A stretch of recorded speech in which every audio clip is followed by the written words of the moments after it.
ನಮ್ಮ ಹಸನ್ ಟಿವಿ ನ್ಯೂಸ್ಗೆ ಸ್ವಾಗತ. ನಾನು ರಂಜಿತಾ ಗೌಡ. ಇದೀಗ ಮುಖ್ಯಾಂಶಗಳು. ರಾಜ್ಯ ಸರ್ಕಾರದ ವಿರುದ್ಧ ಗುರುವಾರ ಜೆಡಿಎಸ್ ವತಿಯಿಂದ ಪ್ರತಿಭಟನೆ. ಪಕ್ಷದ ಕಾರ್ಯಕರ್ತರು ಭಾಗವಹಿಸೋಕೆ ಜಿಲ್ಲಾಧ್ಯಕ್ಷೆ ಕರೆ. ಬೇಲೂರಿನಲ್ಲಿ ಕಸಕ್ಕೆ ಬೆಂಕಿ, 600 ಕುಟುಂಬಕ್ಕೆ ಸಂಕಷ್ಟ. ಪುರಸಭಾ ನಿರ್ಲಕ್ಷ್ಯ, ಜನರ ಆಕ್ರೋಶ. ಎಸ್ಡಿಪಿಐ ರಾಷ್ಟ್ರೀಯ ಅಧ್ಯಕ್ಷರ ಬಂಧನ. ಹಾಸನದಲ್ಲಿ ಪ್ರತಿಭಟನೆ. ಕೇಂದ್ರ ಸರ್ಕಾರದ ವಿರುದ್ಧ ಆಕ್ರೋಶ. ಹಾಸನದ ಜೆಡಿಎಸ್ ಪಕ್ಷದ ವತಿಯಿಂದ ರಾಜ್ಯ ಸರ್ಕಾರದ ವಿರುದ್ಧ ಮಾರ್ಚ್ 6ರ ಗುರುವಾರದಂದು ಪ್ರತಿಭಟನೆ ಮೆರವಣಿಗೆಯನ್ನ ಹಮ್ಮಿಕೊಳ್ಳಲಾಗಿದೆ ಎಂದು ಮಾಜಿ ಶಾಸಕ ಕೆಎಸ್ ಲಿಂಗೇಶ್ ಅವರು ತಿಳಿಸಿದರು. ಪತ್ರಿಕಾಗೋಷ್ಠಿಯಲ್ಲಿ ಬುಧವಾರ ಮಾತನಾಡಿ, ಸರ್ಕಾರದ ನಾನಾ ಯೋಜನೆಗಳು ಯಾವುದೂ ಜನಸಾಮಾನ್ಯರಿಗೆ ತಲುಪ್ತಿಲ್ಲ, ಬದಲಾಗಿ ಸರ್ಕಾರ ಸುಮ್ಮನೆ ಬಡಾಯಿ ಕೊಚ್ಕೊಳ್ತಿದೆ ಅಂತ ಸರ್ಕಾರದ ವಿರುದ್ಧ ತಮ್ಮ ಆಕ್ರೋಶವನ್ನು ಹೊರಹಾಕಿದರು. ಗ್ಯಾರಂಟಿ ಯೋಜನೆಗಳ ಹೆಸರಿನಲ್ಲಿ ಎಲ್ಲ ದಿನನಿತ್ಯ ವಸ್ತುಗಳ ಬೆಲೆಯನ್ನು ಏರಿಕೆ ಮಾಡಿ ಸಾರ್ವಜನಿಕರ ಮೇಲೆ ಹೆಚ್ಚು ಒತ್ತಡವನ್ನು ನೀಡ್ತಿದ್ದಾರೆ. ಹಾಗೆಯೇ ಯಾವುದೇ ರೀತಿಯ ಉಪಯೋಗಗಳು ಇದರಿಂದ ಆಗ್ತಿಲ್ಲ ಅಂತ ಹೇಳಿದರು. ಈ ಮೇಲಿನ ಎಲ್ಲ ಕಾರಣಗಳಿಂದ ನಾಳೆ ನಗರದ ಹೇಮಾವತಿ ಪ್ರತಿಮೆಯಿಂದ ಡಿಸಿ ಕಚೇರಿಯವರೆಗೂ ಪ್ರತಿಭಟನೆ ಮೆರವಣಿಗೆಯನ್ನು ಮಾಡಿ ಡಿಸಿಯವರಿಗೆ ಮನವಿಯನ್ನು ಕೊಡ್ತೇವೆ ಅಂತ ತಿಳಿಸಿದರು. ಸರ್ಕಾರದ ವೈಫಲ್ಯದ ವಿರುದ್ಧ, ಬೆಲೆ ಏರಿಕೆ ವಿರುದ್ಧ, ಗ್ಯಾರಂಟಿ ಯೋಜನೆಗಳು ಸರಿಯಾಗಿ ಅನುಷ್ಠಾನ ಮಾಡದೇ ಇರತಕ್ಕಂಥ ವಿರುದ್ಧ, ಅಭಿವೃದ್ಧಿ ಆಗದಿರ್ತಕ್ಕಂಥ ಒಂದು ವಿರುದ್ಧವಾಗಿ ಇವತ್ತ ನಮ್ಮ ರಾಜ್ಯ ಜಾತ್ಯತೀತ ಜನತಾದಳ ಕರೆ ಕೊಟ್ಟಿದ್ದರ ಮೇರೆಗೆ ರಾಜ್ಯದ ಪ್ರತಿ ಜಿಲ್ಲೆಯಲ್ಲಿಯೂ ಸಹ ನಾವು ನಾಳೆ ಪ್ರತಿಭಟನೆಯನ್ನು ಸರ್ಕಾರ ವಿರುದ್ಧ ಮಾಡ್ತಾ ಇದ್ದೇವೆ. ಆ ಕಾರಣಕ್ಕೋಸ್ಕರವಾಗಿ ನಮ್ಮ ಹಾಸನ ಜಿಲ್ಲೆಯ ಜಾತ್ಯತೀತ ಜನತಾದಳ ಹಾಸನ ಘಟಕದ ಪರವಾಗಿ ಇಡೀ ಜಿಲ್ಲೆಯ ಎಲ್ಲ ಕಾರ್ಯಕರ್ತರು ಸಹ ಸೇರಿಕೊಂಡು ನಾಳೆ ಪ್ರತಿಭಟನೆ ಮತ್ತು ಸರ್ಕಾರಕ್ಕೆ ಆಗ್ರಹ ಮಾಡ್ತಕ್ಕಂಥ ಒಂದು ಕಾರ್ಯಕ್ರಮ ಇಟ್ಟುಕೊಂಡಿದ್ದೇವೆ. ಆ ಕಾರಣಕ್ಕೋಸ್ಕರವಾಗಿ ತಮ್ಮ ಮೂಲಕ ನಮ್ಮ ಕಾರ್ಯಕರ್ತರಿಗೆ ಮತ್ತು ಸಾರ್ವಜನಿಕ ಪತ್ರಿಕಾಗೋಷ್ಠಿಯಲ್ಲಿ ನಗರಸಭೆ ಅಧ್ಯಕ್ಷ ಎಂ ಚಂದ್ರೇಗೌಡ, ಎಚ್ಡಿಸಿಸಿ ಬ್ಯಾಂಕ್ ಅಧ್ಯಕ್ಷ ಸೋಮನಹಳ್ಳಿ ನಾಗರಾಜು, ಜೆಡಿಎಸ್ ತಾಲೂಕು ಅಧ್ಯಕ್ಷ ಎಸ್ ದ್ಯಾವೇಗೌಡ, ಮಾಜಿ ಅಧ್ಯಕ್ಷ ಸೈಯದ್ ಅಕ್ಬರ್, ವಕೀಲರಾದ ಶೇಷಾದ್ರಿ ಇತರರು ಉಪಸ್ಥಿತರಿದ್ದರು. ಬೇಲೂರಿನಲ್ಲಿ ಕಸದ ಅವೈಜ್ಞಾನಿಕ ನಾಶವಿಡುವಿಕೆಯ ಪರಿಣಾಮವಾಗಿ ದಟ್ಟ ಹೊಗೆ ಮೂಡಿ 600ಕ್ಕೂ ಹೆಚ್ಚು ಕುಟುಂಬಗಳು ಆರೋಗ್ಯ ಸಮಸ್ಯೆಯನ್ನ ಅನುಭವಿಸುತ್ತಿದ್ದಾರೆ. ಬೇಲೂರಿನ ತುಂಬೆಲ್ಲ ಸಂಗ್ರಹವಾಗುವ 4-5 ಟನ್ ಕಸವನ್ನು ವಾಹನದಲ್ಲಿ ತಂದು ಸನ್ಯಾಸಿಹಳ್ಳಿಯ ಹಳೆ ಸರ್ವೆ ನಂಬರ್ 1 ಬಳಿ ಸುರಿಯಲಾಗ್ತಿದೆ. ಈಗಾಗಲೇ ಪುರಸಭೆಗೆ ಲಿಖಿತವಾಗಿ ಮನವಿ ಸಲ್ಲಿಸಲಾಗಿದೆ. ಆದರೆ ಪುರಸಭಾಧಿಕಾರಿಗಳು ಮತ್ತು ಜನಪ್ರತಿನಿಧಿಗಳಿಂದ ಸಕಾರಾತ್ಮಕ ಸ್ಪಂದನೆ ದೊರೆಯುತ್ತಿರುವುದರಿಂದ ಗ್ರಾಮಗಳ ನಿವಾಸಿಗಳು ನೆಮ್ಮದಿ ಕಳೆದುಕೊಳ್ಳುವಂತಾಗಿದೆ. ಈ ವೇಳೆ ಗ್ರಾಮದ ನಿವಾಸಿ ಗೀತಾ ಕುಮಾರ್ ಮಾತನಾಡಿ, ಬೆಂಕಿಯಿಂದ ಸೃಷ್ಟಿಯಾಗುವ ಹೊಗೆ ನಿಧಾನವಾಗಿ ಹಲವು ಗ್ರಾಮಗಳಿಗೆ ಅರಳುತ್ತಿರುವುದರಿಂದ ಸುಮಾರು 600 ಕುಟುಂಬಗಳ ನಿವಾಸಿಗಳು ಕೆಮ್ಮು, ಗಂಟಲು ನೋವು, ಉಸಿರಾಟದ ತೊಂದರೆ, ಮೂಗು ಉರಿಯುವುದು, ಆಯಾಸ, ನಿರಾಸಕ್ತಿಯಂತಹ ಆರೋಗ್ಯ ಸಮಸ್ಯೆಗಳಿಂದ ಜರ್ಜರಿತರಾಗಿದ್ದಾರೆ ಅಂತ ಹೇಳಿದರು. ಅಷ್ಟು ಒಂದು ಮಾಲಿನ್ಯ ಆಗ್ತಾ ಇದೆ. ಯಾವ ರೀತಿ ಅಂದರೆ, ಒಂದು ಮಕ್ಕಳಾಗಲಿ ನಾವಾಗಲಿ ಹೊರಗಡೆ ಏನೂ ಓಡಾಡೋಕ್ಕಾಗ್ತಿಲ್ಲ. ನಮಗೆ ಅಷ್ಟು ಕಷ್ಟ ಆಗಿದೆ. ಈ ಏರಿಯಾದಲ್ಲಿ ಅನೇಕ ವಯಸ್ಸಾಗಿದ್ದಾರೆ, ಮಕ್ಕಳಿದ್ದಾರೆ, ಹಾಗೆ ಬಾಣಂತಿಯರಿದ್ದಾರೆ. ಎಲ್ರಿಗೂ ಸಮೇತ ತುಂಬಾ ತೊಂದರೆ ಆಗ್ತಿದೆ. ಹೇಗೇನೆ ಮನೇಲಿರೋದಕ್ಕೂ ಆಗ್ತಿಲ್ಲ. ಅಷ್ಟು ಕಸದ ರಾಶಿಗಳಲ್ಲಂತ ಅಷ್ಟು ಕೆಟ್ಟ ಸ್ಮೆಲ್ ಬರ್ತಾ ಇದೆ. ಹೇಗೆ ಅಂದರೆ ಅದನ್ನು ಸಹಿಸ್ಕೊಂಡು ಯಾರ ಕೈಲಿ ಇರೋದಕ್ಕಾಗಲ್ಲ. ಎಷ್ಟೋ ಜನ ಕೆಮ್ಮಾಗಿ ಹಾಸ್ಪಿಟ್ಲಿಗೆಲ್ಲ ಸೇರಿ ತುಂಬ ಟ್ರೀಟ್ಮೆಂಟು ತಗೊಳ್ತಿದ್ದಾರೆ.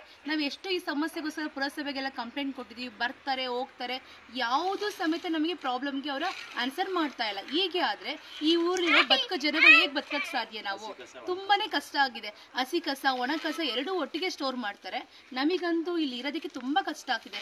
ನಮಗಂತಲ್ಲ, ಎಷ್ಟು ಈ ಸಂದರ್ಭದಲ್ಲಿ ಸಂಗೀತ, ಮಲ್ಲಿಕಾರ್ಜುನ, ಲೀಲಾ, ಚಂದ್ರೇಗೌಡ, ನಂಜುಂಡಪ್ಪ, ಕುಮಾರ್, ಮನು, ನಿಂಗೇಗೌಡ, ರಾಜೇಶ್, ದೀಪಿಕಾ, ಸವಿತಾ, ನಾಗಣ್ಣ, ಪ್ರೇಮಾ ಹಾಜರಿದ್ದರು. Social democratic party of India Hassan ವಿಧಾನಸಭಾ ಕ್ಷೇತ್ರ ಸಮಿತಿ ವತಿಯಿಂದ ಎಸ್ಡಿಪಿಐ ರಾಷ್ಟ್ರೀಯ ಅಧ್ಯಕ್ಷರಾದ ಎಂಕೆ ಪೈಜಿರವರನ್ನು ಕೂಡಲೇ ಬಿಡುಗಡೆ ಮಾಡೋಕೆ ಆಗ್ರಹಿಸಿ ಹಾಸನದ ಹೇಮಾವತಿ ವೃತ್ತದಲ್ಲಿ ಪ್ರತಿಭಟನೆಯನ್ನು ನಡೆಸಿದರು. ಪ್ರತಿಭಟನೆಯನ್ನು ಉದ್ದೇಶಿಸಿ ಮಾತನಾಡಿದ ಎಸ್ಡಿಪಿಐ ರಾಜ್ಯ ಪ್ರಧಾನ ಕಾರ್ಯದರ್ಶಿ ಅಫ್ಸರ್ ಕೊಡ್ಲಿಪೇಟೆ, ಎಸ್ಡಿಪಿಐ ರಾಷ್ಟ್ರೀಯ ಅಧ್ಯಕ್ಷರ ಬಂಧನ, ವಕ್ಫ್ ತಿದ್ದುಪಡಿ ಮಸೂದೆಯ ವಿರುದ್ಧ ದೇಶಾದ್ಯಂತ ನಡೆಯುತ್ತಿರುವ ಆಂದೋಲನವನ್ನು ಹಿಮ್ಮೆಟ್ಟಿಸುವ ಬಿಜೆಪಿ ನೇತೃತ್ವದ ನರೇಂದ್ರ ಮೋದಿ ಸರ್ಕಾರದ ಷಡ್ಯಂತ್ರದ ಭಾಗವಾಗಿದೆ ಅಂತ ಹೇಳಿದರು. ಮಾಡಬೇಕಾಗಿದೆ. ಮುಂದಿನ ದಿನಗಳಲ್ಲಿ ಈ ಬಿಜೆಪಿ ಮತ್ತು ಎನ್ಡಿಎ ಮೈತ್ರಿಕೂಟ ಇವತ್ತು ಯಾಕೆ ನಮ್ಮ ನಾಯಕರನ್ನ ಬಂಧನ ಮಾಡಿದೆ ಅಂತ ಹೇಳಿದ್ರೆ, ಬಿಹಾರ ಮತ್ತು ಆಂಧ್ರ ಪ್ರದೇಶದಲ್ಲಿ ಚುನಾವಣೆಗಳು ಬರಲಿಕ್ಕಿದೆ. ಆ ಚುನಾವಣೆ ಬರುವ ನಾಳೆ ಪಾರ್ಲಿಮೆಂಟ್ ಅಲ್ಲಿ ವಕ್ಫ್ ಅಮೆಂಡ್ಮೆಂಟ್ ಬಿಲ್ ಟೇಬಲ್ ಆದಾಗ ಎನ್ಡಿಎ ಮೈತ್ರಿಕೂಟದ ನಿತೀಶ್ ಕುಮಾರ್ ಮತ್ತು ಚಂದ್ರಬಾಬು ನಾಯ್ಡು ಮತ್ತು ಮತವನ್ನ ಚಲಾಯಿಸಿದ್ರೆ ಆ ಬಿಲ್ ಬಿದ್ದು ಹೋಗುತ್ತೆ ಎಂಬಂತ ಷಡ್ಯಂತ್ರ ಖಂಡಿತವಾಗಿಯೂ ಚಿರಾಗ್ ಪಾಸ್ವಾನ್ ಮತ್ತು ಬಿಹಾರದ ನಿತೀಶ್ ಕುಮಾರ್, ಆಂಧ್ರ ಪ್ರದೇಶದ ಚಂದ್ರಬಾಬು ನಾಯ್ಡು ಅವರಿಗೆ ನಾವೊಂದು ಸಂದೇಶವನ್ನು ಕಳಿಸಿ ಆಗಿದೆ. ಒಂದು ವೇಳೆ ಈ ಬಿಲ್ ಪ್ರತಿಭಟನೆಯಲ್ಲಿ ವಿಧಾನಸಭಾ ಕ್ಷೇತ್ರಾಧ್ಯಕ್ಷರಾದ ಶಜೀಲ್ ಅಹಮದ್, ಜಿಲ್ಲಾ ಪ್ರಧಾನ ಕಾರ್ಯದರ್ಶಿಗಳಾದ Syed Irfan, Syed Nadeem, women India movement ಜಿಲ್ಲಾಧ್ಯಕ್ಷೆ ಅಫ್ರೂಜಾ ಬೇಗಂ, ಜಿಲ್ಲಾ ಸಮಿತಿ ಸದಸ್ಯರುಗಳು ಹಾಗೂ ಕಾರ್ಯಕರ್ತರು ಉಪಸ್ಥಿತರಿದ್ದರು. ಸ್ಪರ್ಧಾ ಜಗತ್ತನ್ನ ಎದುರಿಸಲು ಸರ್ವ ಸನ್ನದ್ಧವಾಗಿ ನಿಂತ ನಿಮ್ಮ ಮುದ್ದು ಮಗುವಿಗೊಂದು ಸುಂದರ ವಾತಾವರಣವಿರುವ ಶಾಲೆಯ ಹುಡುಕಾಟದಲ್ಲಿದ್ದೀರಾ? ಹಾಗಾದ್ರೆ ಇದು ನಿಮಗಾಗಿ ಅದ್ಭುತವಾದ ಅವಕಾಶವೊಂದನ್ನ ನೀಡಿ ನಿಮ್ಮ ಮಗುವಿನ ಅಂತರಾಳದಲ್ಲಿ ಅಡಗಿರುವ ಸೂಕ್ತ ಪ್ರತಿಭೆಯನ್ನ ಅನಾವರಣಗೊಳಿಸಲು ಸಜ್ಜಾಗಿ ನಿಂತಿದೆ ಹಾಸನದ ಪ್ರತಿಷ್ಠಿತ ಸಿಬಿಎಸ್ಇ ಸ್ಕೂಲ್ಗಳಲ್ಲಿ ಒಂದಾದ ಟೈಮ್ಸ್ ಗುರುಕುಲ ಸಿಬಿಎಸ್ಇ ಸ್ಕೂಲ್. ಟೈಮ್ಸ್ ಗುರುಕುಲ ಸಿಬಿಎಸ್ಇ ಶಾಲೆಯ ವಿಶೇಷತೆಗಳು: ಶಾಂತತೆಯ ನಿಸರ್ಗದ ಮಡಿಲಿನಲ್ಲಿ ಗುರುಕುಲ ಪದ್ಧತಿಯ ಜೊತೆಗೆ ಅತ್ಯದ್ಭುತವಾದ ತಾಂತ್ರಿಕ ಮತ್ತು ವೈಜ್ಞಾನಿಕ ನೆಲೆಗಟ್ಟಿನ ದೂರದೃಷ್ಟಿಯುತವಾದ ವಿದ್ಯಾಭ್ಯಾಸ, ಪೋಷಣೆಯ ಮತ್ತು ಸುರಕ್ಷಿತ ಪರಿಸರವನ್ನ ನಮ್ಮ ಟೈಮ್ಸ್ ಗುರುಕುಲ ಸಿಬಿಎಸ್ಇ ಶಾಲೆಯು ಒದಗಿಸುತ್ತಾ ಇದ್ದು, ವಿದ್ಯಾರ್ಥಿಯನ್ನ ಸಮಾಜದ ಉತ್ತಮ ನಾಗರಿಕನನ್ನಾಗಿ ರೂಪಿಸುವ ಮೌಲ್ಯಯುತವಾದ ಶಿಕ್ಷಣ ಪದ್ಧತಿಯನ್ನ ಒಳಗೊಂಡಿದೆ. ಕಿಂಡರ್ಗಾರ್ಟನ್ ಮಕ್ಕಳಿಗೆ ಕೌಶಲ್ಯಯುತವಾದ ಸ್ಪೆಷಲೈಸ್ಡ್ ಪಠ್ಯದ ಜೊತೆ ಜಿಲ್ಲೆಯಲ್ಲಿ ಪ್ರಪ್ರಥಮ ಬಾರಿಗೆ ಅಡ್ವಾನ್ಸ್ಡ್ ಲ್ಯಾಬ್ನ ವ್ಯವಸ್ಥೆ, ನುರಿತ ಸಿಬಿಎಸ್ಇ ಪಠ್ಯಕ್ರಮದ ಅನುಭವಿ ಅಧ್ಯಾಪಕರ ಜೊತೆಗೆ ಅತ್ಯಾಧುನಿಕ ಸ್ಮಾರ್ಟ್ ಬೋರ್ಡ್ಗಳನ್ನು ಒಳಗೊಂಡಿರುವಂತಹ ತರಗತಿಗಳ ವ್ಯವಸ್ಥೆ, ಪರಿಣಿತರಿಂದ ಹ್ಯಾಂಡ್ ರೈಟಿಂಗ್ ತರಬೇತಿ, ವಿಶೇಷ ಪರಿಣಿತರಿಂದ 8ನೇ ತರಗತಿಯಿಂದಲೇ ಎಲ್ಲಾ ಮಕ್ಕಳಿಗೆ ಸಿಇಟಿ, ನೀಟ್, ಜೆಇಇ ಫೌಂಡೇಶನ್ ತರಗತಿಗಳು, ಜಿಪಿಎಸ್ ಸೌಲಭ್ಯದೊಂದಿಗೆ ಉತ್ತಮ ಸಾರಿಗೆ ವ್ಯವಸ್ಥೆ, horse riding, skating, music, karate, dance, robotic classes, drawing, chess ಮುಂತಾದ ಕ್ರೀಡೆಗಳಿಗೆ ನುರಿತ ತರಬೇತಿದಾರರಿಂದ ತರಗತಿಗಳನ್ನು ನೀಡಲಾಗ್ತಾ ಇದೆ. ಕನ್ನಡ, ಇಂಗ್ಲಿಷ್, ಹಿಂದಿ ಇಂತಹ ಭಾಷಾವಾರು ಕಲಿಕಾ ಬೆಳವಣಿಗೆಗೆ ಹಲವಾರು ಹೊಸ ಮಾರ್ಗದರ್ಶಕ ವಿಧಾನಗಳನ್ನು ಅಳವಡಿಸಲಾಗಿದೆ. ಶಾಲಾಂಗಣದಲ್ಲಿಯೇ ಕ್ಯಾಂಟೀನ್ ಸೌಲಭ್ಯ, ಯಾವುದೇ ರೀತಿಯ ಡೊನೇಷನ್ ಇರೋದಿಲ್ಲ.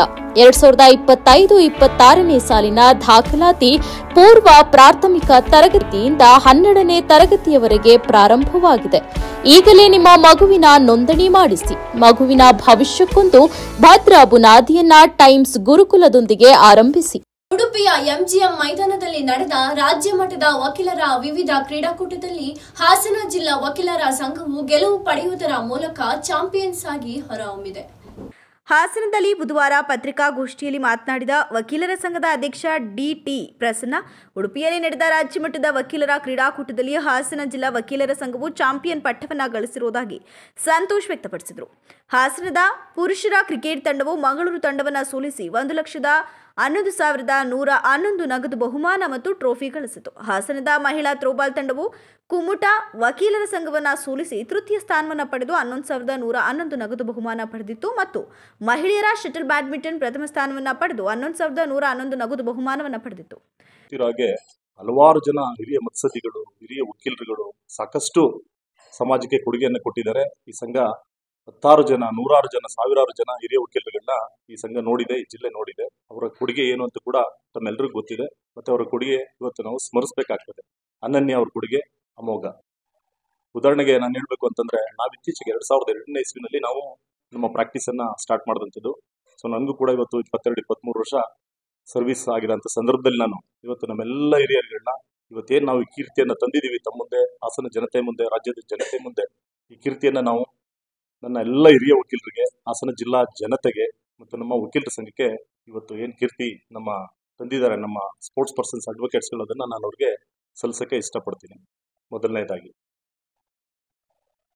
ಬಂಧುಗಳೇ, ನಮ್ಮ ವಕೀಲರ ಸಂಘ 1951 ಇಂಡಿಪೆಂಡೆನ್ಸ್ ಆದ ನಂತರದಲ್ಲಿ 51ನೇ ಇಸ್ವಿಯಿಂದ ಹೊಳೆನರಸೀಪುರದಲ್ಲಿ ಮೊದಲು ಕೋರ್ಟ್ ಇದ್ದಂಥದ್ದು.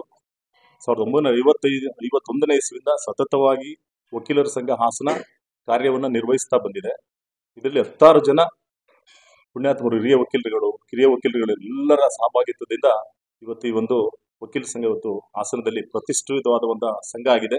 ಮತ್ತೆ ರಾಜ್ಯದಲ್ಲೂ ಕೂಡ ಒಂದು ಪ್ರತಿಷ್ಠಿತವಾದ ಒಂದು ಸಂಘ ಆಗಿದೆ. ಈ ಸಂಘದಲ್ಲಿ ಇವತ್ತು ನಾವೆಲ್ಲ ಪದಾಧಿಕಾರಿಗಳಾಗಿ ತಮ್ಮ ಮುಂದೆ ಬಂದಿರತಕ್ಕಂಥದ್ದು ನಮಗೆಲ್ಲ ಕೂಡ ತುಂಬಾ ಸಂತೋಷದ ಸಂಗತಿ. ನಾನು ಇದನ್ನ ಹಂಚ್ಕೊಳ್ಳಿಕ್ಕೆ ತಮ್ಮಗಳಲ್ಲಿ ಇಷ್ಟಪಡ್ತೀನಿ. ಈ ಒಂದು ಸಂಘದ ಇತಿಹಾಸ ಈ ರೀತಿ ಇರೋಂಥ ಸಂದರ್ಭದಲ್ಲಿ ಇವತ್ತು ರಾಜ್ಯ ಮಟ್ಟದಲ್ಲಿ ನಮ್ಮ ಉಡುಪಿನಲ್ಲಿ ಒಂದು ರಾಜ್ಯ ಮಟ್ಟದ ದೊಡ್ಡ ಈವೆಂಟ್ ಅನ್ನ ಉಡುಪಿ ವಕೀಲರ ಸಂಘದ ನೇತೃತ್ವದಲ್ಲಿ ಎಂಜಿಎಂ ಗ್ರೌಂಡ್ ನಲ್ಲಿ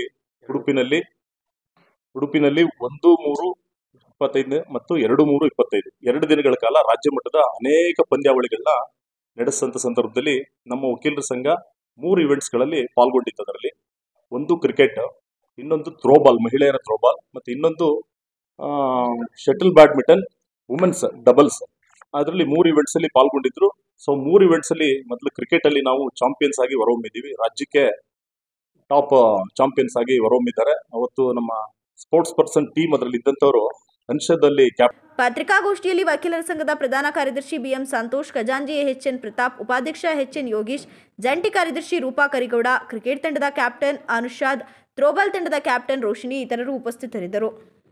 ಬೆಂಗಳೂರಿನಲ್ಲಿ ನಡೆದ ವಿಶ್ವ ಹೂಡಿಕೆ ಸಮ್ಮೇಳನದಲ್ಲಿ ಸುಮಾರು 12 ಮಿಲಿಯನ್ USD ಅಥವಾ 105 ಕೋಟಿ ಹೂಡಿಕೆ ಒಪ್ಪಂದಕ್ಕೆ ಕರ್ನಾಟಕ ಸರ್ಕಾರದ ಜೊತೆ ಸಹಿ ಹಾಕಿರುತ್ತೇವೆ ಎಂದು ಹಾಸನದ ಮೆಗಾ ಫುಡ್ ಪಾರ್ಕ್ನ ಸಿಇಒ ಅಶೋಕ್ ಅವರು ತಿಳಿಸಿದರು. ಪತ್ರಿಕಾಗೋಷ್ಠಿಯಲ್ಲಿ ಬುಧವಾರ ಮಾತನಾಡಿ, ಕಳೆದ ತಿಂಗಳು ಬೆಂಗಳೂರಿನಲ್ಲಿ ನಡೆದ ವಿಶ್ವ ಹೂಡಿಕೆ ಸಮ್ಮೇಳನ 2025ರಲ್ಲಿ ಸುಮಾರು 12 ಮಿಲಿಯನ್ USD ಅಥವಾ 105 ಕೋಟಿ ಹೂಡಿಕೆ ಒಪ್ಪಂದಕ್ಕೆ ಕರ್ನಾಟಕ ಸರ್ಕಾರದ ಜೊತೆ ಸಹಿ ಹಾಕಿರುತ್ತೇವೆ. ನಾವು ಹೂಡಿಕೆ ಮಾಡ್ತಿರೋದು ಬಿಯಾಂಡ್ ಬೆಂಗಳೂರು ಅಡಿಯಲ್ಲಿ, ಅಂದ್ರೆ 2ನೇ ದರ್ಜೆ ನಗರಗಳಾದ ಹಾಸನ, ಮೈಸೂರು, ಚಿಕ್ಕಮಗಳೂರು ಮತ್ತು ಹಾವೇರಿ ಜಿಲ್ಲೆಗಳಲ್ಲಿ. ಇದರಲ್ಲಿ ಸಿಂಹಪಾಲು ಹಾಸನ ಜಿಲ್ಲೆಯದಾಗಿರುತ್ತೆ ಅಂತ ಹೇಳಿದರು. ಈ ಹಿಂದಿನ ಕಾಯರ್ ಬೋರ್ಡ್ ವ್ಯವಸ್ಥಾಪಕ ನಿರ್ದೇಶಕರಾದ ಅರುಣ್ ಕುಮಾರ್ ಅವರ ಸಂಶೋಧನೆಯಲ್ಲಿ ಹಾಸನ ಜಿಲ್ಲೆಯ ತೆಂಗಿನಕಾಯಿಯ ಎಳೆ ಬಹಳ ಗಟ್ಟಿಮುಟ್ಟಾಗಿರುವುದು ಕಂಡುಬಂದಿರುತ್ತೆ. ಸೆಮಿಕಂಡಕ್ಟರ್ನಲ್ಲಿ ಸದ್ಯಕ್ಕೆ 50 ಹುದ್ದೆಗಳಷ್ಟೇ ಲಭ್ಯವಿದ್ದು, BE, BSA, BSc ಆಗಿರುವವರು ಇಮೇಲ್ ಮಾಡಬೇಕು. ಇನ್ನು ಪತ್ರಕರ್ತರ ಜೊತೆ mega food park cricket cup ಏರ್ಪಡಿಸುವ ಉದ್ದೇಶ ಹೊಂದಿರುವುದಾಗಿ ತಿಳಿಸಿದರು. ಬೇಕು ಫ್ರೆಶರ್ಸ್ ಮಾತ್ರ ತಗೊಂಡು ಜನಮಿತ್ರದಲ್ಲಿ ಮೇಡಮ್ ಅವ್ರ ಟೈಪ್ ಪ್ರಿಂಟ್ ಆಗಿದ್ರು ಅನ್ಕೊಂತೀವಿ. ನಮ್ದು ಐಡಿಯಾ ಇನೋವೇಷನ್ ಇದೆ ಅಂತ ಹೇಳ್ಬಿಟ್ಟು government of IT BT department 21 lakh ರೂಪಾಯಿ ನಮಗೆ ಗ್ರಾಂಟ್ ಇನ್ನೇರು ಕೊಟ್ಟಿದ್ರು. ಉತ್ಪನ್ನ ಮತ್ತೆ ಸಂಶೋಧನೆ ಅಭಿವೃದ್ಧಿಗೆ ಅಂತೇಳಿ ನೆನ್ನೆ ಸಿಗ್ನೇಚರ್ ಆಗಿದ್ದೀವಿ. IT BT ಡಿಪಾರ್ಟ್ಮೆಂಟ್ ಇಂದ 21 lakhs we are own from the government of Karnataka. 5 ಸತಿ ಪ್ರಯತ್ನ ಮಾಡಿದ್ದೀನಿ, 5 ಸತಿನೂ ಸೋತಿದ್ದೀನಿ, 6ನೇ ಸತಿ ಗೆದ್ಬೋದು. ಓಕೆನಾ, ಇಲ್ಲಿದೆ ನೋಡಿ, ನೋಡ್ಬೋದು. IT BT ಡಿಪಾರ್ಟ್ಮೆಂಟ್ ಅವರೇ ಅಲಾಕೇಟ್ ಮಾಡೋದು. ನೆಕ್ಸ್ಟ್ ಡ್ರೋನ್ ಕೂಡ ನಾವು ರೆಂಟಿ ಕೊಟ್ಟಿದ್ದೀವಿ. ಚಾಮುಂಡೇಶ್ವರಿ ಶುಗರ್ ರೈತರುಗಳಿಗೆ ಆಲ್ರೆಡಿ ಶುರು ಮಾಡಿದ್ದೀವಿ. We are charging 400 rupees per acre charge ಮಾಡೋ, ಅದು ಕೂಡ ಸರ್ವಿಸು ನಾನು ಅನೌನ್ಸ್ ಮಾಡಿದ್ದೆ. ಇವಾಗ ಎಕ್ಸಿಬಿಷನ್ ತರ್ತಾ ಇದ್ದೀನಿ. ಪ್ಲಾಸ್ಟಿಕ್ ಮುಕ್ತ ಹಾಸನ ಮಾಡಬೇಕು ಅನ್ನೋದು ನಮ್ಮ ಗುರಿ ಇತ್ತು. ಪ್ಲಾಸ್ಟಿಕ್ ನಿಷೇಧ ಮಾಡಿದ್ದಾರೆ.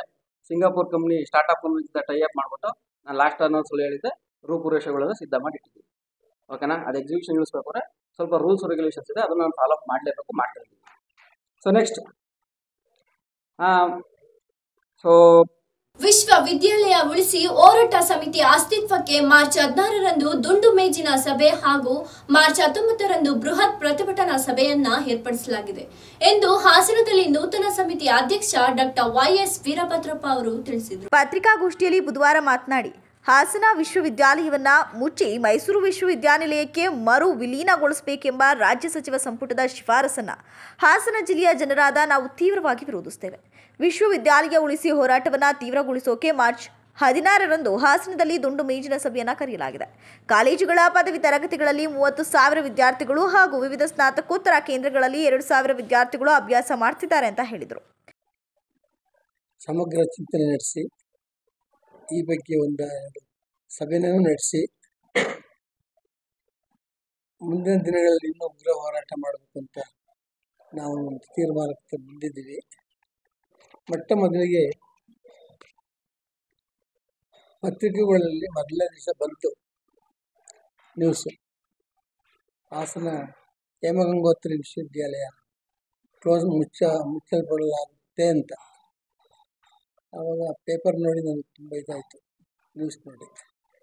ಬೆಳಗ್ಗೆನೆ ನನ್ನ ಸ್ಕೂಟ್ರಲ್ಲೇ ಅಲ್ಲಿ ಹೇಮಗಂಗೋತ್ರಿಗೆ ಹೋಗಿ ಅಲ್ಲೆಲ್ಲ ವಿಚಾರ ಮಾಡಿದೆ. ಅದು ನಿಜ ಅಂತ ಗೊತ್ತಾಯಿತು. ಆಮೇಲೆ ಹಸಿರು ಭೂಮಿ ಪ್ರತಿಷ್ಠಾನದ ಸಂಸ್ಥಾಪಕರಾದ RP ವೆಂಕಟೇಶ್ ಮೂರ್ತಿ ಮಾತನಾಡಿ, ಹಾಸನ ವಿಶ್ವವಿದ್ಯಾಲಯ ಉಳಿಸುವ ಸಲುವಾಗಿ ಮಾರ್ಚ್ 3ರಂದು ಹಾಸನದ ಕನ್ನಡ ಸಾಹಿತ್ಯ ಪರಿಷತ್ ಭವನದಲ್ಲಿ ನನ್ನ ಅಧ್ಯಕ್ಷತೆಯಲ್ಲಿ ನಡೆದ ಪೂರ್ವಭಾವಿ ಸಭೆಯಲ್ಲಿ ಚರ್ಚಿಸಿ ಜಿಲ್ಲೆಯ ಜನಪರ ಸಂಘಟನೆಗಳು, ಸಾಹಿತಿಗಳು, ವಿಚಾರವಾದಿಗಳು ಮತ್ತು ಶಿಕ್ಷಣ ಪ್ರೇಮಿಗಳನ್ನು ಒಳಗೊಂಡ ಹಾಸನ ವಿಶ್ವವಿದ್ಯಾಲಯ ಉಳಿಸಿ ಹೋರಾಟ ಸಮಿತಿ ಅಸ್ತಿತ್ವಕ್ಕೆ ತರಲಾಗಿದೆ ಅಂತ ತಿಳಿಸಿದರು. ಒಂದು ಇಂಜಿನಿಯರಿಂಗ್ ಕಾಲೇಜಿಗೆ 20 ಕೋಟಿ ಖರ್ಚು ಮಾಡೋದು ಗೊತ್ತಿಲ್ಲ. ಮೆಡಿಕಲ್ ಕಾಲೇಜಿಗೆ ಹೆಚ್ಚು ಕಡೆ ಒಂದು 700-800 ಕೋಟಿ ಆಗ್ತದೆ. ಅಂದ್ರೆ ಅಷ್ಟು ದೊಡ್ಡ ಶಕ್ತಿ ಇಟ್ಕೊಂಡು ಯೂನಿವರ್ಸಿಟಿ ಕ್ಯಾಂಪಸ್ ಅನ್ನೋದು ಒಂದು ಕಾನ್ಸೆಪ್ಟ್ ಬೇಕಾಗುತ್ತೆ. ಯೂನಿವರ್ಸಿಟಿ ಕ್ಯಾಂಪಸ್ ಹೇಗಿರ್ಬೇಕು, ಗಮನವನ್ನೇ ಕೊಡಲಿಲ್ಲ 31 ವರ್ಷದಿಂದ. ನಾವು ಎಷ್ಟೋ ಸಂದರ್ಭ ಹೊಟ್ಟೆ ಹೊರ್ಕೊಂಡು ಇದು ಪಕ್ಕದಲ್ಲಿ ಸುರೇಶ್ ಸ್ಕೂಲ್ ಅಷ್ಟು ಚೆನ್ನಾಗಿದೆ, ನಮ್ಮ ಯೂನಿವರ್ಸಿಟಿ ಕ್ಯಾಂಪಸ್ ಅನ್ನು ಬೆಳೆಸಲಿಕ್ಕೆ ಯಾರು ಮನಸ್ಸು ಮಾಡಲಿಲ್ಲ. ಈಗ ನಾವು ಹಾಸನ ವಿಶ್ವವಿದ್ಯಾಲಯ ಆದ ಮೇಲೆ ನಮಗೂ ಮತ್ತು ಯೂನಿವರ್ಸಿಟಿ ನೋಡೋದು ಸಂಬಂಧ ನಾವು ಅದನ್ನು ಈಗ ಪ್ರಯತ್ನ ಮಾಡ್ತಾ ಇದ್ದೀವಿ. ಒಂದು ಹಿಂದೆ ಒಂದು ಸಂಬಂಧ ಇರಲಿಲ್ಲ, ಅದೇ ಒಂದು ಬರೀ ಸ್ನಾತಕೋತ್ತರ ಕೇಂದ್ರ ಉಳ್ಕೊಂಡಿತ್ತು. ಈಗಲಾದರೂ ಕೂಡ ನಮ್ಮ ಇಡೀ ಜಿಲ್ಲೆಯ ಜನ ಸುರೇಶ್ ನಮ್ಗೆ ಎಷ್ಟು ಶಕ್ತಿ ಇದೆ ಅಂತಂದ್ರೆ, ಮೊನ್ನೆ ಕೆಂಪೇಗೌಡ ಪ್ರತಿಮೆ ಸ್ಥಾಪನೆ ಮಾಡಿದಪ್ಪ ನಿಮ್ ಸಕಲೇಶ್ಪುರ ಎಷ್ಟಪ್ಪ ಖರ್ಚಾಯ್ತು? 4 ಕೋಟಿ ಅಲ್ಲ, ಒಟ್ಟು 4 ಕೋಟಿ 10 ದುಡ್ಡು ಸಂಘ. ಇವರು ಯೂನಿವರ್ಸಿಟಿ ಹೆಸರು ಹೇಳಿದ್ರು, ಆಕ್ಸ್ಫರ್ಡ್ ಯೂನಿವರ್ಸಿಟಿ. ನೀವು ಇದು ಅಮೆರಿಕದ ಯೂನಿವರ್ಸಿಟಿ ಟಾಪ್ 10 ಯೂನಿವರ್ಸಿಟಿ ಇದು ತೆಗೆದು ನೋಡಿ. ಅಲ್ಲಿ ದತ್ತಿ ನಿಧಿ ಸಾರ್ವಜನಿಕ ಸಂಗ್ರಹ ಆಗಿರುವಂಥದ್ದು 2.5 ಲಕ್ಷ ಕೋಟಿ, 4 ಲಕ್ಷ ಕೋಟಿ, 5 ಲಕ್ಷ ಕೋಟಿ ನಮ್ಮ ಕರ್ನಾಟಕದ ಬಡ್ಜೆಟ್. ಅಂದ್ರೆ ಅಲ್ಲಿ ಸಾರ್ವಜನಿಕರನ್ನ ತೊಡಸ್ಕೋದ್ರ ಮುಖಾಂತರ ಯೂನಿವರ್ಸಿಟಿ ಕಟ್ಟುವಂತ ಕೆಲಸ ಆಗ್ತಾ ಹೋಗ್ತದೆ. ಆ ತರ ಮುಂದಿನ ದಿನಗಳಲ್ಲಿ ನಾವು ಕೇಂದ್ರ ಸರ್ಕಾರದಿಂದ ಅನುದಾನ ತರಕ್ ಸಾಧ್ಯನೋ, ರಾಜ್ಯ ಸರ್ಕಾರದಿಂದ ತರಕ್ ಸಾಧ್ಯನೋ, ಅಥವಾ ನಮ್ಮ ಜಿಲ್ಲೆಯ ಜನರು ಕೂಡ ಏನಾದ್ರು ಕೊಡ್ಲಿಕ್ಕೆ ಸಾಧ್ಯನೋ, ಇಂಥದ್ದೆಲ್ಲ. ಜಿಲ್ಲಾ ಕನ್ನಡ ಸಾಹಿತ್ಯ ಪರಿಷತ್ ಅಧ್ಯಕ್ಷ ಎಚ್.ಎಲ್. ಮಲ್ಲೇಶ್ ಗೌಡ ಮಾತನಾಡಿ, ಇರುವ ವಿಶ್ವವಿದ್ಯಾಲಯ ಉಳಿಸುವ ನಿಟ್ಟಿನಲ್ಲಿ ಕೇಂದ್ರ ಶಿಕ್ಷಣ ನೀತಿ ಅನುಸರಿಸಬೇಕು, ಉನ್ನತ ಶಿಕ್ಷಣದ ಗುಣಮಟ್ಟ ಹೆಚ್ಚಿಸಿ ಆಕರ್ಷಿಸುವಂತೆ ಮಾಡಬೇಕು ಅಂತ ಹೇಳಿದರು. ಬೋಧಕರ ಸಂಖ್ಯೆಯನ್ನ ನೀವು ಇಟ್ಕೊಳ್ಳೇಬೇಕಲ್ವಾ? ವಿದ್ಯಾರ್ಥಿಗಳ ಸಂಖ್ಯೆಗನುಸಾರವಾಗಿ ಮಾಸ್ಟರ್ಸ್ಗೆ ಅಪೇಕ್ಷೆ ಪಟ್ಟಂತಹ ಅಭ್ಯರ್ಥಿಗಳಿಗೆ ನೀವು ಅದನ್ನು ಒದಗಿಸ್ಕೊಡ್ಬೇಕಲ್ವಾ? ಏನನ್ನು ಉಳಿಸ್ತಾ ಇದ್ದೀರಿ ನೀವು?